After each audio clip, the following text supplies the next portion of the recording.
આપણી સંકલ્પ ન્યૂઝ ચેનલને સબસ્ક્રાઇબ અને લાઇક કરો, બેલ આઇકન દબાવો જેથી આવનાર ન્યૂઝ અપડેટ્સની નોટિફિકેશન આપના મોબાઈલ પર સૌથી પહેલા પહોંચે.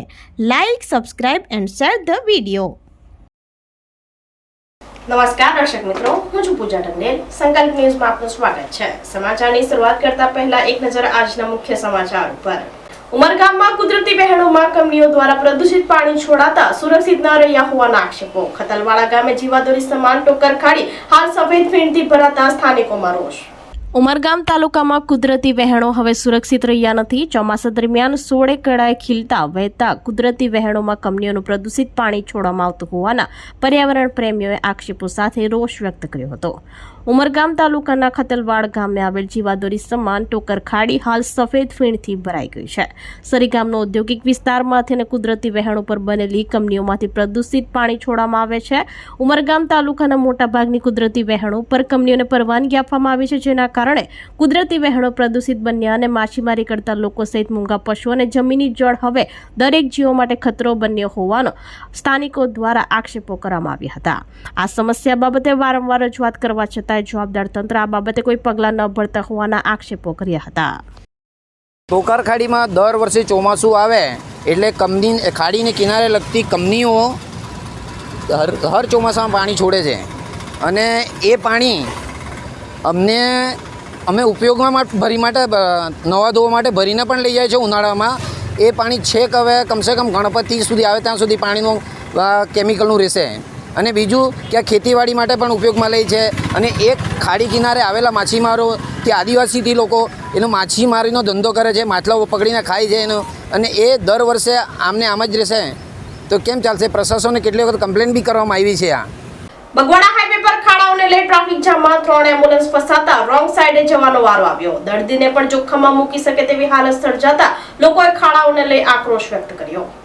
રાજ્યનો સૌથી વ્યસ્ત ગણાતો નેશનલ હાઈવે નંબર 48 ઉપર ખાડાને કારણે લાંબો ટ્રાફિક જામ જોવા મળી રહ્યો છે. અમદાવાદથી મુંબઈ જતા નેશનલ હાઈવે નંબર 48 ઉપર પારડીના બગવાડા ટોલ પ્લાઝા પાસે અંદાજે 1 કિલોમીટરથી વધુ લાંબો ટ્રાફિક જામ સર્જાયો હતો, જેને લઈ વાહન ચાલકોએ 1 કલાક સુધી લાંબા ટ્રાફિક જામમાં ઉભા રહેવું પડે છે. સાથે ટ્રાફિક જામને કારણે 3 જેટલી એમ્બ્યુલન્સ ટ્રાફિક જામમાં ફસાઈ હતી, જેને પારડી પોલીસ તથા ટોલના કર્મચારીઓ દ્વારા ભારે જહેમત બાદ બહાર કાઢવામાં આવી હતી. 3 જેટલી એમ્બ્યુલન્સે રોંગ સાઈડ ઉપર જવાનો વારો આવ્યો હતો, ત્યારે દર્દીને પણ જોખમમાં મૂકી શકે તેવી હાલત સર્જાતા લોકોએ ખાડાને લઈ આક્રોશ વ્યક્ત કર્યો હતો.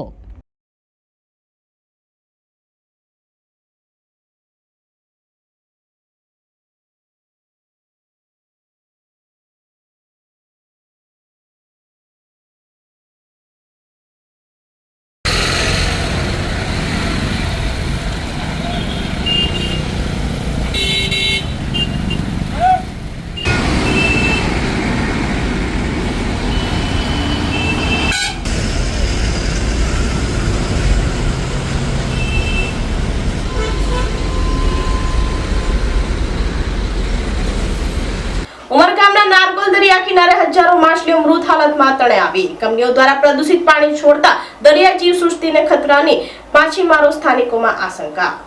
ઉમરગામ તાલુકાના નારગોલ દરિયા કિનારે મૃત હાલતમાં માછલીઓ તણાઈ આવતા માછીમારોને લોકોમાં રોષ જોવા મળ્યો હતો. પર્યાવરણ પ્રેમીઓ અને સ્થાનિકોએ ઓઇલની માત્રા વધી જતા દરિયાઈ માછલી મોટી સંખ્યામાં મૃત હાલતમાં તણાઈ આવી હોવાના આક્ષેપો કર્યા હતા. વારંવાર દરિયામાં મૃત હાલતમાં માછલીઓ તણાઈ આવતા દરિયાઈ જીવસૃષ્ટિ સામે અનેક પ્રશ્નો ઉઠ્યા હતા. નારગોલ દરિયો પર્યટકો માટે જાણીતો છે, ત્યારે દરિયા કિનારા ઉપર હજારો માછલીઓ મૃત હાલતમાં તણાઈ આવી હતી. ત્યારે કંપનીઓ દ્વારા પ્રદૂષિત પાણી છોડતા આવી ઘટના બને હોવાની પર્યાવરણ પ્રેમીઓએ આશંકા વ્યક્ત કરી હતી. ત્યારે જવાબદાર તંત્ર આ બાબતે ધ્યાન દોરી દરિયાઈ જીવસૃષ્ટિ પર મંડરાતો ખતરો સામે ઉકેલ લાવે એવી બૂમ ઉઠી રહી છે.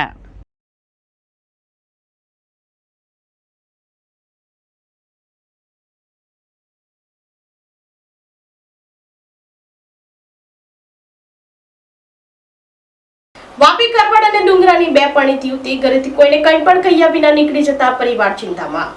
વાપી તાલુકાના કરવડ સુગર કોલોની રવિ ઉદય પ્રસાદ ગુપ્તાની 4 રૂમ નંબર 1 ખાતે રહેતા 27 વર્ષીય પરિણીત યુવતી રંजना શિવમ કશ્યપ કહાર મૂળ રહેવાસી ઉત્તર પ્રદેશ ગત 3 જુલાઈના રોજ પોતાના ઘરેથી કોઈને કંઈ પણ કહ્યા વિના કસે જતા રહ્યા હતા. તેમની શોધખોળ કરતા તેમની કોઈ ભાળ મળી નથી અને તેઓ આજ દિન સુધી ઘરે પરત ન ફરતા પરિવાર ચિંતામાં મુકાયા હતા અને આ અંગે ડુંગરા પોલીસ મથકે યુવતી ગુમ થયાની ફરિયાદ નોંધાવી હતી. તેમજ અન્ય એક વાપી તાલુકાના ડુંગરા દમણગંગા સંતોષ પ્રજાપતિની ચાલી ખાતે રહેતા 25 વર્ષીય પૂજા રોહિત ગોળ મૂળ રહેવાસી ઉત્તર પ્રદેશ ગત 30 જૂનના રોજ સાંજે 6 વાગ્યાના અરસામાં પોતાના ઘરેથી કોઈને કંઈ પણ કહ્યા વિના કસે જતા રહ્યા હતા. તેમની શોધખોળ કરતા તેમની કોઈ ભાન ન મળતા પરિવારે યુવતી ગુમ થયાની ડુંગરા પોલીસ સ્ટેશને ફરિયાદ નોંધાવી હતી. ત્યારે બંને યુવતીની કોઈને ભાડ મળે તો પોલીસ મથકે સંપર્ક કરવા જણાવ્યું હતું. વધુ તપાસ પોલીસે હાથ ધરી છે.